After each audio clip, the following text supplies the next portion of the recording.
Bhawanipur seat जो है वो टीएमसी की एकदम काफी ज्यादा खुद की पकड़ वाली सीट रही है और इस बार भवानीपुर में भी जो मुकाबला है वो बेहद ही कांटे के टक्कर का है।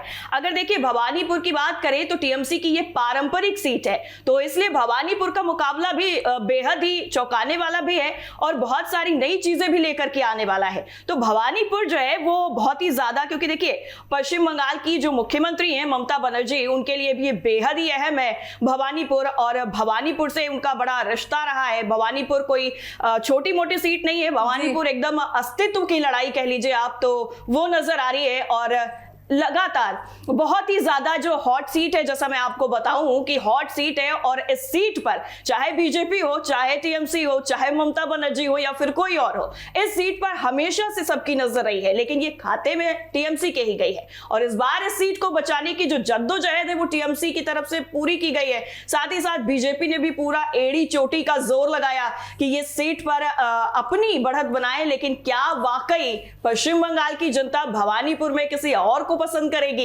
ये तो बिल्कुल अब जैसे जैसे नतीजे सामने आएंगे और जब रिजल्ट आएगा तो पता चल जाएगा। तो सारी अपडेट जो है वो हम आपको टीवी7 भारत पर लगातार दे रहे हैं। टीएमसी जो है 62 पर अभी पहुंच चुकी है, और साथ ही साथ जो बीजेपी है वो 65 पर अभी भी टिकी हुई है, अभी भी 65 पर बनी हुई है। और इसके साथ ही जो अदर्स है वो कहीं ना कहीं थोड़ा बहुत उनमें बढ़त नजर आ रही है। लेकिन कांग्रेस के लिए वाकई बड़ी अफसोस की बात है कि अगर इस बार भी कुछ नहीं हो पाता है तो कांग्रेस को बहुत ही ज्यादा मंथन करने की जरूरत है। रितिका जी बिल्कुल, अब के रुझानों में जो भी शुरुआती रुझानों में आए 71 सीटों पर बीजेपी ने बढ़त बनाई है और टीएमसी सरकार भी पीछे नहीं है। कांटे की टक्कर इस बार पश्चिम बंगाल में देखने को मिल रही है। बीजेपी हो या फिर टीएमसी हो, दोनों आपस में कांटे की टक्कर दे रही है। हमको आपको बता दें कि 71 जो सीटें हैं वो अभी समेट ली हैं बीजेपी सरकार ने। अब ये देखने वाली बात होगी कि टीएमसी सरकार और बीजेपी सरकार में कौन आगे बढ़ता है।